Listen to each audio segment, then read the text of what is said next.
मेरा नाम है नेहा। मैं आप सभी का हिंदी के आज के वीडियो में स्वागत करती हूँ। स्वर को लिखने के दो तरीके होते हैं। एक पूरा स्वर, जैसा हमने पिछले वाले वीडियोस में देखा। अगर स्वर की आवाज शब्द की शुरुआत में आती है तो हम पूरा स्वर लिखते हैं, जैसे आम, आलू, आग। जब शब्द में दो स्वर की आवाज एक साथ आती है तब दूसरे वाले स्वर को भी पूरा लिखते हैं, जैसे चटाई, मिठाई। लेकिन व्यंजन के साथ स्वर की आवाज को लिखने के लिए हम दूसरे तरीके से लिखते हैं। उस तरीके को मात्रा कहते हैं। आज हम उन्हीं मात्रा के बारे में सीखेंगे। हिंदी का पहला स्वर है अ। अ की मात्रा को अलग से नहीं लिखा जाता। यह हर एक पूर्ण व्यंजन में होता है। अगर अ व्यंजन में नहीं होता है तो हम उस व्यंजन के नीचे हलंत लगाते हैं। जैसे हलंत के साथ वाले क को बिना अ की आवाज के बोलते हैं। जब इसमें अ जुड़ जाता है तो यह क हो जाता है। कुछ शब्द जिसमें इसकी मात्रा है वो है कक्ष, जग, नल, बस, रथ। दूसरा स्वर है आ। जब भी शब्द में आ स्वर की आवाज आती है तब हम आ की मात्रा का प्रयोग करते हैं। जैसे क जोड़ आ, इसका बनता है का। आ की मात्रा वाले कुछ शब्द हैं काला, हाथ, रात, लाल, भालू। तीसरा स्वर है ई। जब भी शब्द में ई स्वर की आवाज आती है तब हम ई की मात्रा का प्रयोग करते हैं। जैसे क जोड़ ई, ये बनता है की। ई की मात्रा वाले कुछ शब्द हैं किला, सिर, दिल, दिन, रवि। चौथा स्वर है ई। जब भी शब्द में ई स्वर की आवाज आती है तब हम ई की मात्रा का प्रयोग करते हैं। जैसे क जोड़ ई, ये बनता है की।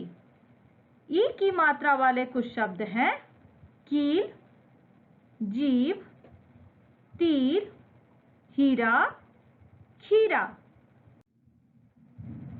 अगला स्वर है उ। जब भी शब्द में उ स्वर की आवाज आती है तब हम उ की मात्रा का प्रयोग करते हैं। जैसे क जोड़ उ, ये बनता है कु। उ की मात्रा वाले कुछ शब्द हैं पशु, पुल, खुश, गुलाब, कछुआ। अगला स्वर है ऊ। जब भी शब्द में ऊ स्वर की आवाज आती है तब हम उसे ऊ की मात्रा में प्रयोग करते हैं। जैसे क जोड़ ऊ, इसका बनता है कू। ऊ की मात्रा वाले कुछ शब्द हैं फूल, दूध, सुई, मूली, झूला।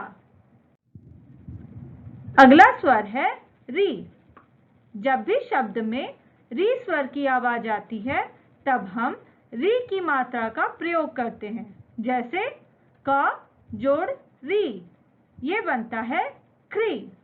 री की मात्रा वाले कुछ शब्द हैं कृष्ण, गृह, वृक्ष, कृपाण, मृग।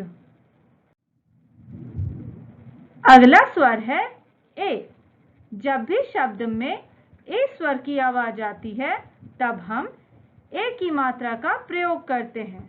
जैसे क जोड़ ए, ये बनता है के। एक ही मात्रा वाले कुछ शब्द हैं। केला, शेर, सेब, खेत, जेल। अगला स्वर है ऐ।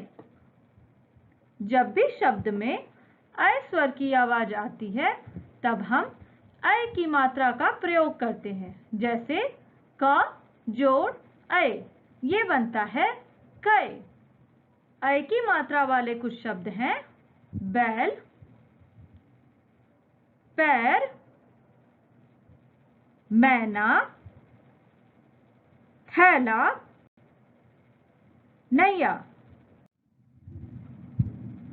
अगला स्वर है ओ।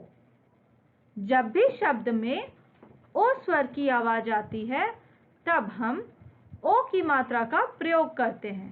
जैसे क जोड़ ओ, ये बनता है को। ओ की मात्रा वाले कुछ शब्द हैं तोता, गोल, घोड़ा, मोर, मोटा। अगला स्वर है औ। जब भी शब्द में औ स्वर की आवाज आती है तब हम औ की मात्रा का प्रयोग करते हैं। जैसे क जोड़ औ, यह बनता है कौ। औ की मात्रा वाले कुछ शब्द हैं कौआ, पौधा, नौका, फौजी, खिलौना। अगला स्वर है अंग। जब भी शब्द में अंग स्वर की आवाज आती है तब हम अंग की मात्रा का प्रयोग करते हैं। जैसे क जोड़ अंग, यह बनता है कंग। अंग की मात्रा वाले कुछ शब्द हैं पंख, शंख, हंस, झंडा, पंखा। यह एक अनुनासिक मात्रा है जिसकी आवाज नाक से निकलती है। जब भी शब्द में अंग स्वर की आवाज आती है तब हम इस मात्रा का प्रयोग करते हैं। जैसे क जोड़ अंग, इससे मिला के बनता है कंग। इस मात्रा वाले कुछ शब्द हैं सांप, ऊंट, दांत, पांव, आंख। अगला स्वर है अह। जब भी शब्द में अह स्वर की आवाज आती है तब हम अह की मात्रा का प्रयोग करते हैं। जैसे क जोड़ अह, इसको मिला के बनता है क। अह की मात्रा वाले कुछ शब्द हैं प्रातः, पुनः, नमः, दुख, फलतः। आज की कविता है बारिश। बारिश आई छम छम छम, लेकर छाता निकले हम। पैर फिसला गिर गए हम, ऊपर छाता नीचे हम। हमारी पिछली पहेली थी आदि कटे तो गीत सुनाऊं, बीच कटूं तो संत बन जाऊं, अंत कटे साथ बन जाता, संपूर्ण सबके मन भाता। इसका सही उत्तर है संगीत। आइए अब हम देखते हैं हमारी आज की पहेली। हरा आटा लाल पराठा, मिलजुल कर सब सखियों ने बांटा। बच्चों, आप ये पहेली एक बार और सुनिए। हरा आटा लाल पराठा, मिलजुल कर सब सखियों ने बांटा। बताओ क्या? बच्चों, आप इस पहेली का जवाब अपने परिवार के साथ ढूंढिए और मैं इसका जवाब आपको हमारे आने वाले वीडियो में बताऊंगी। तब तक के लिए have fun, learn and grow.